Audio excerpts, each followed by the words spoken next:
Numa pequena vila, cercada por uma floresta densa e antiga, dois irmãos, Ana e Lucas, decidiram aventurar-se para além dos limites conhecidos. Com a curiosidade típica da juventude, eles se embrenharam entre as árvores altas e os sons misteriosos da natureza. A brincadeira inocente logo se transformou em desespero quando perceberam que estavam perdidos e a luz do dia começou a se esconder atrás do manto da noite. O medo se instalou em seus corações enquanto a escuridão os envolvia e cada sombra parecia ganhar vida, sussurrando segredos antigos e ameaças veladas. Foi então que, como um farol no meio do oceano de árvores, eles avistaram uma casa abandonada. Parecia uma salvação, um refúgio contra a noite que se aproximava rapidamente. Sem opções, decidiram que passariam a noite ali. A casa era um relicário de tempos esquecidos, com paredes que gemiam com o peso dos anos e um escuro tão profundo que parecia engolir qualquer feixe de luz. E foi nesse cenário que o verdadeiro terror começou. Vultos dançavam nas periferias de sua visão e vozes terríveis, quase inumanas, sussurravam através das rachaduras e sob o assoalho. Ana e Lucas se agarraram um ao outro, esperando, rezando para que a noite terminasse. Mas a casa tinha outros planos e a escuridão era apenas o começo.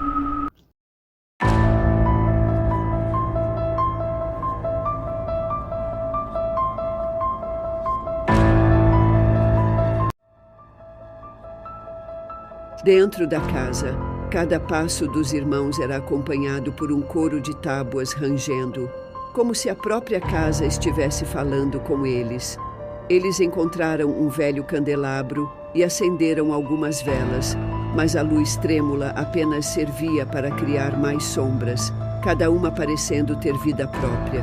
Conforme a noite avançava, os sons da floresta foram substituídos por um silêncio opressor, quebrado apenas pelo som distante de algo se arrastando. Ana e Lucas tentaram se convencer de que era apenas o vento ou algum animal noturno explorando a casa abandonada. Mas quando as vozes começaram, eles não puderam mais negar que algo estava muito errado. As vozes eram sussurros a princípio, quase imperceptíveis, mas logo se tornaram claras e exigentes, chamando os irmãos pelo nome e implorando que eles descessem ao porão. A curiosidade e o medo travaram uma batalha dentro deles. Eles sabiam que deveriam sair daquela casa, mas algo os puxava para as profundezas escuras abaixo. Armados apenas com as velas, eles desceram as escadas rangentes para o porão. O ar estava frio e úmido, e o cheiro de mofo enchia seus pulmões. Foi então que viram os vultos claramente pela primeira vez. Figuras escuras e distorcidas que pareciam flutuar acima do chão do porão. Os irmãos se abraçaram com força, as velas em suas mãos tremendo tanto quanto seus corpos. As figuras começaram a se aproximar, seus sussurros crescendo em um coro ensurdecedor. Ana e Lucas fecharam os olhos, esperando pelo pior. Só o que os dois pensavam é que quando estavam descendo as escadas para o porão, cada degrau parecia sussurrar um aviso para que voltassem. Mas a curiosidade era mais forte que o medo, e eles continuaram. O porão era um labirinto de sombras, e as paredes eram cobertas com escrituras perturbadoras, símbolos estranhos e palavras em uma língua que eles não reconheciam, mas que instintivamente sabiam que não deveriam ser lidas em voz alta. No centro do porão, havia uma coleção de quadros empoeirados pendurados em uma parede. Eles retratavam uma família, com expressões severas e olhos que pareciam seguir os irmãos, não importava onde estivessem no cômodo. Havia algo errado com esses retratos. Os sorrisos eram forçados demais e havia uma tristeza profunda nos olhos daquelas figuras pintadas. Conforme Ana e Lucas se aproximavam dos quadros, as vozes se tornaram mais intensas, como se estivessem vindo diretamente das paredes. E então, algo ainda mais aterrorizante aconteceu. As figuras nos quadros começaram a se mover, seus rostos contorcendo-se em expressões grotescas de dor e raiva. Os irmãos recuaram, mas as escrituras nas paredes começaram a brilhar com uma luz vermelha sinistra, iluminando o porão com uma aura macabra. As vozes cresciam cada vez mais altas, até que foram acompanhadas pelo som de risadas distorcidas e passos se aproximando das sombras. Ana e Lucas correram para as escadas, mas quando olharam para trás, viram que os vultos das pinturas haviam deixado seus quadros e estavam se arrastando lentamente em sua direção.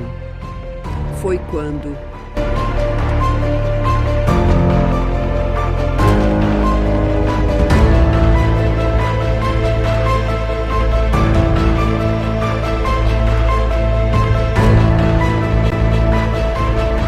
o amanhecer chegou. Os primeiros raios de sol penetraram as frestas da casa abandonada, dissipando as sombras e silenciando as vozes. Os irmãos abriram os olhos e viram que estavam sozinhos.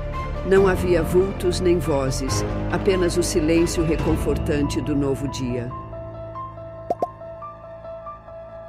Eles saíram da casa abandonada com pressa, prometendo nunca mais voltar àquela floresta ou àquela casa assombrada. E enquanto deixavam para trás a escuridão e os terrores da noite, eles sabiam que essa era uma aventura que nunca esqueceriam.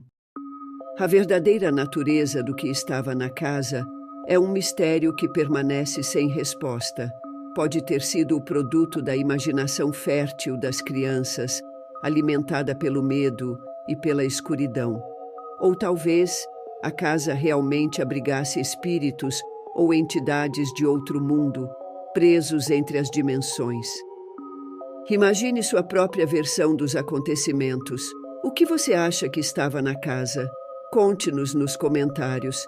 Depois de muito tempo, quando Lucas e Ana encontraram coragem para falarem sobre o que teria acontecido naquela longa noite, na casa que por muito tempo visitaria os irmãos em seus mais terríveis pesadelos.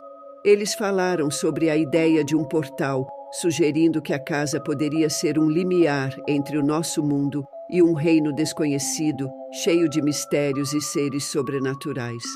Talvez os irmãos tenham tido um vislumbre desse outro mundo, uma experiência que transcende a compreensão humana. A verdade é que nunca saberemos ao certo.